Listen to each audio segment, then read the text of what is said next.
Stop me if this sounds familiar. You're scrolling through ancient history content, and suddenly you see a perfectly cut stone block weighing 80 tons, fitted so precisely that you can't slide a piece of paper between the joints. No mortar, no explanation that makes sense. And someone in the comments is already screaming about aliens. But what if I told you that the reason ancient civilizations look so weird to us has nothing to do with aliens, and everything to do with something way more interesting that nobody talks about? Look, I've been down the ancient civilization rabbit hole more times than I can count. And every single time I come across the same stuff. Massive stone blocks moved hundreds of miles. Astronomical alignments that seem impossibly precise. Building techniques that make modern engineers scratch their heads. And sure, the easy answer is to throw up your hands and say it must have been advanced technology or outside help. But here's the thing. When you actually dig into the details, when you look at what these ancient people were really doing and why, everything starts to make sense. And it's actually cooler than any alien theory could ever be. So what's the actual problem here? Why do ancient civilizations look so weird to us in the first place?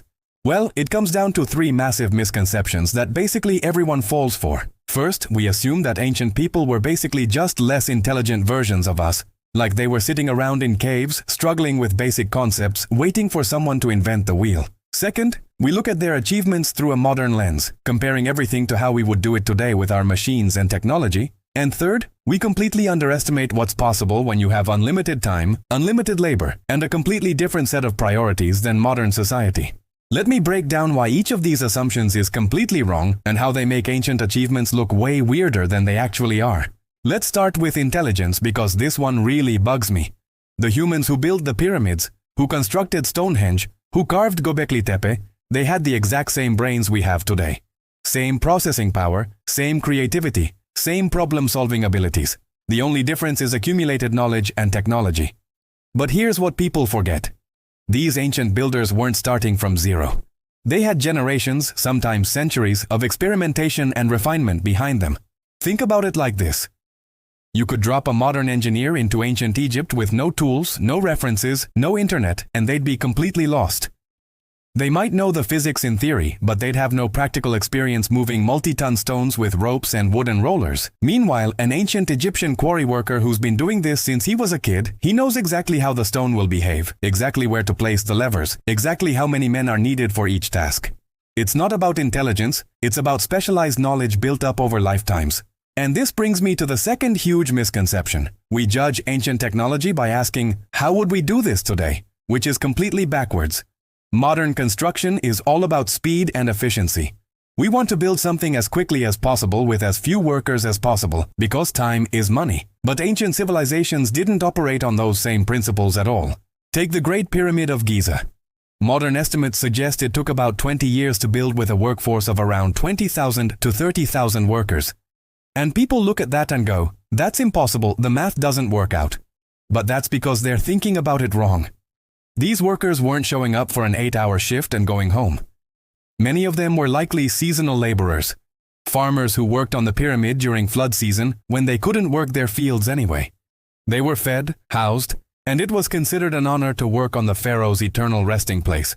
When you have that many people working in organized shifts for 2 decades and you break down the pyramid into its estimated 2.3 million blocks, suddenly the math actually works out fine. You need to place about 300 blocks per day. With teams of workers operating simultaneously on different sections of the pyramid, using ramps and levers and pure mechanical advantage, it becomes a logistics problem, not an impossible mystery. But here's where it gets really interesting. We've found the evidence of exactly how they did this stuff. And it's not aliens, it's not lost technology, it's actually even more impressive because it's pure human ingenuity. Let me give you some examples that'll blow your mind. At the Aswan quarry in Egypt, there's an unfinished obelisk still attached to the bedrock. And you can see exactly how they were cutting it. They'd hammer dolerite balls, which are harder than the granite they were cutting, into the stone repeatedly in a line. Thousands of strikes, creating a channel. Then they'd wedge wooden pieces into the cracks, soak them with water, and let the wood expand to split the stone along the line. It's slow, it's labor-intensive, but it works, and it requires zero advanced technology. Or look at how they moved these massive stones. We've found ancient depictions showing dozens of men pulling sleds loaded with huge statues, and for years people couldn't figure out how they reduced the friction enough to make this possible. Then researchers did a simple experiment. They put water on the sand in front of the sled, just water, and suddenly the friction dropped massively. The wet sand became firm enough to pull the sled across without it digging in. Problem solved. No aliens needed. But okay, what about the precision? Because that's usually where people really start reaching for wild explanations. How did ancient Egyptians cut and fit massive granite blocks so precisely? How did the Inca create those famous walls where the stones fit together so perfectly? Again, the answer is actually cooler than any mystery theory. It's time and skill. For the Egyptian blocks, they'd use copper tools with sand as an abrasive. The copper itself wasn't cutting the stone, the sand was. And they'd check the flatness by coating a flat reference surface with red ochre, pressing the stone against it, and then grinding down wherever the red ochre transferred. Repeat this hundreds of times, and you get an incredibly flat surface. It's the same basic principle as modern precision grinding, just done by hand. The Inca walls are even more interesting. They'd cut a stone roughly to shape, then place it against the stones already in the wall. Wherever it didn't fit perfectly, they'd mark it, remove it, grind it down, and try again, over and over until it fit like a puzzle piece. Some of these stones have dozens of angles and curves, all fitting together. And yeah, it probably took months to fit a single large stone. But so what? They had the time, they had the labor, and the result was earthquake-proof walls that are still standing today while modern buildings crumble. Now let's talk about the astronomical alignments, because this is where things get really misunderstood. Places like the pyramids of Giza, Stonehenge, the temples at Angkor Wat, they're all aligned with incredible precision to celestial events, solstices, equinoxes, specific stars. And people look at this and think, how did they calculate this without computers? But ancient people were obsessed with the sky in a way that's hard for us to understand today. We have clocks, calendars, GPS. We don't need to watch the stars to know when to plant crops or when winter is coming. But for ancient civilizations, the sky was the only reliable calendar they had. They watched it every single night for generations. They knew the patterns better than we know our phone numbers. Aligning a structure to true north or to the summer solstice sunrise doesn't require advanced math. It just requires careful observation and basic tools. For true north, you can use a technique called the Indian circle method. You put a vertical stick in the ground, and throughout a day, you mark where its shadow falls. The shadow traces an arc. The shortest shadow of the day points true north. That's it. No calculator needed. For solstice alignments, you just observe where the sun rises on the longest day of the year after year, until you're certain of the exact spot. Then you align your building to that point. It takes patience and long-term observation, but nothing about it is mysterious. But here's the thing that really makes ancient civilizations look weird to modern eyes, and it's something nobody talks about. It's priority. Ancient civilizations had completely different priorities than we do. When Egypt built the pyramids, they weren't thinking about cost-benefit analysis. They weren't worried about return on investment. They were building something that would last forever.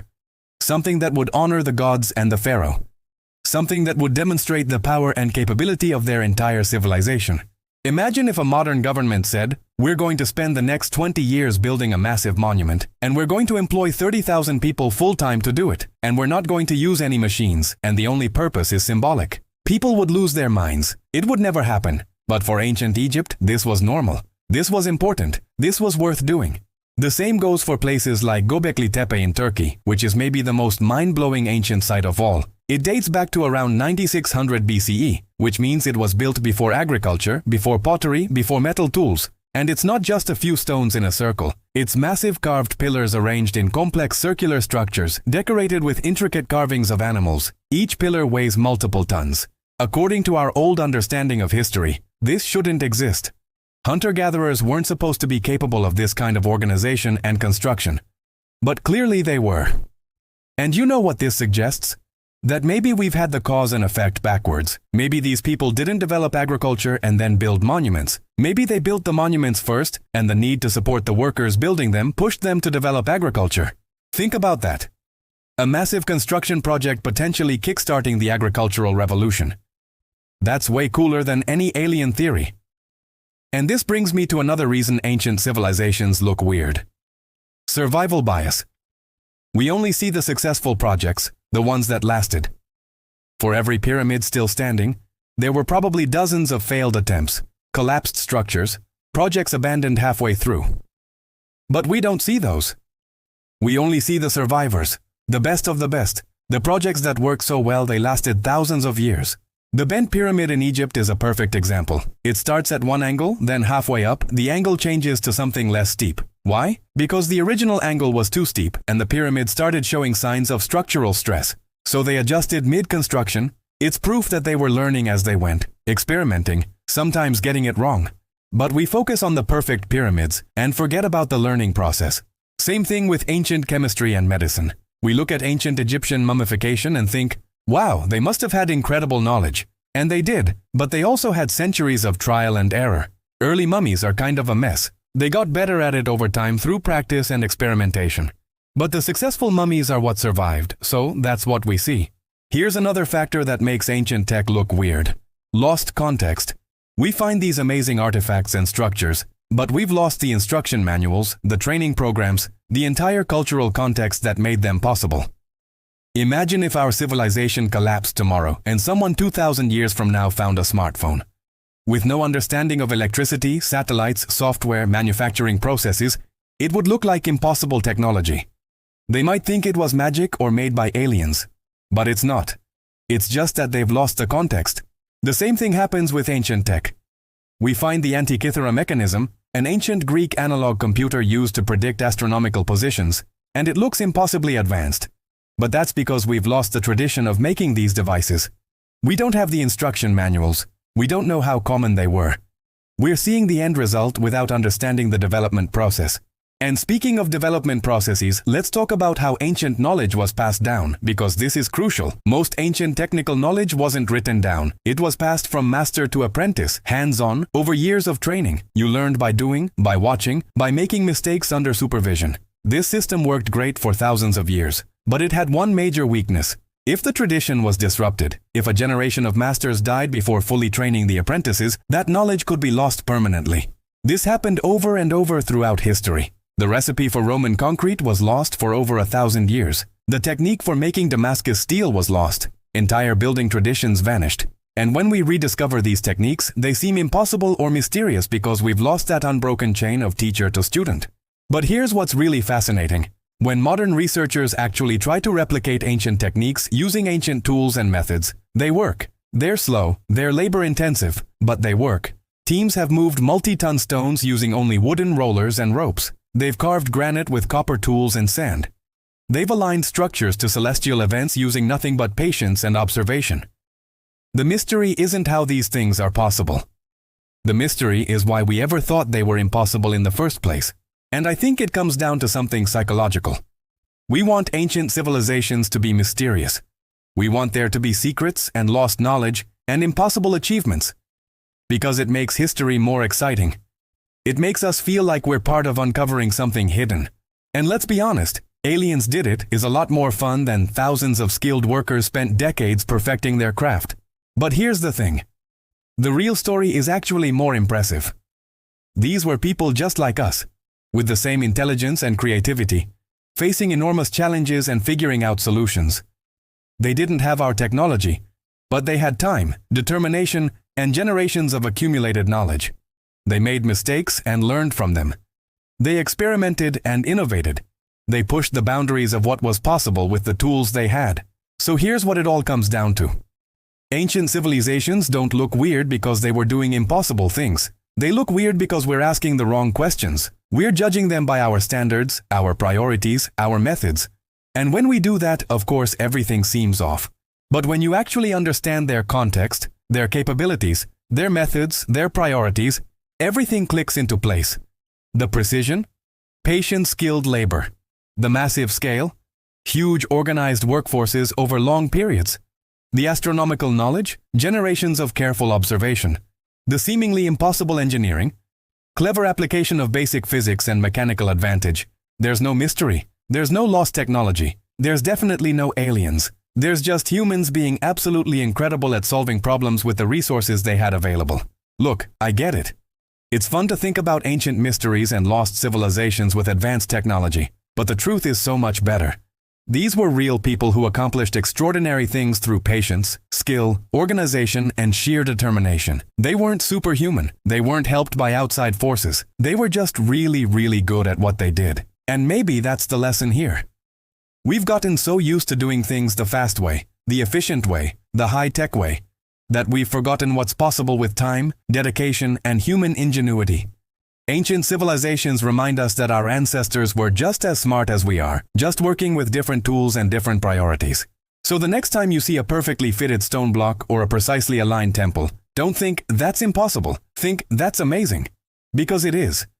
It's a testament to what humans can accomplish when we set our minds to something and refuse to give up. If this changed how you think about ancient history, check out the next video.